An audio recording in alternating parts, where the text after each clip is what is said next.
اگر خوش رہنا چاہتے ہو تو دو چیزیں بھول جاؤ، وہ برا سلوک جو کسی نے تمہارے ساتھ کیا اور وہ اچھا عمل جو تم نے کسی کے ساتھ کیا۔ ہمیشہ یاد رکھنا، دنیا کی ساری مشکلات حل ہو سکتی ہیں اگر ہم ایک دوسرے کی باتیں کرنے کے بجائے ایک دوسرے سے باتیں کرنا شروع کر دیں۔ جب اللہ کا کرم ہو جاتا ہے تو وسیلے بھی بن جاتے ہیں اور مانگنے کا طریقہ بھی آ جاتا ہے۔ منزلیں اگر نہ بھی ملیں تو راستے بہت کچھ سکھا دیتے ہیں۔ ایک انسان اگر کچھ بھی سوچ سکتا ہے تو وہ اس کو حاصل بھی کر سکتا ہے۔ ہمیشہ یہ یاد رکھنا، حاصل کرنا مشکل نہیں ہوتا، سوچنا مشکل ہوتا ہے۔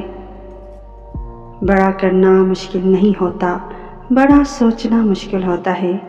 اس دنیا کے 90% لوگ کچھ بڑا اس لیے نہیں کر پاتے کہ وہ کچھ بڑا سوچ ہی نہیں پاتے۔ لوگوں کو بے وقوف بنانے سے کئی زیادہ مشکل کام لوگوں کو اس بات پر قائل کرنا ہے کہ وہ بے وقوف بنائے جا رہے ہیں۔ اسلام پھول دینے کے خلاف نہیں، بس آپ کے پاس پھول دینے کا جائز حق ہو اور لینے کا بھی جائز حقدار ہو۔ تعمر بس ایک ہی سبق یاد رکھے، رشتے اور عبادت میں نیت صاف رکھیے۔ انسان اگر اندر سے ٹوٹ جائے تو کسی بھی ماحول سے دل خوش نہیں ہوتا، چاہے آس پاس بہت محبت کرنے اور احساس کرنے والے لوگ ہی کیوں نہ ہوں۔ فاصلے بڑھتے ہیں تو غلط فہمیاں بھی بڑھ جاتی ہیں اور پھر وہ بھی سنائی دیتا ہے جو کہا بھی نہ ہو۔ جس کو تم سے محبت ہوگی وہ تم کو فضول اور ناجائز کاموں سے روکے گا۔ لامحدود خواہشیں محدود زندگی کو اجیرن بنا دیتی ہیں۔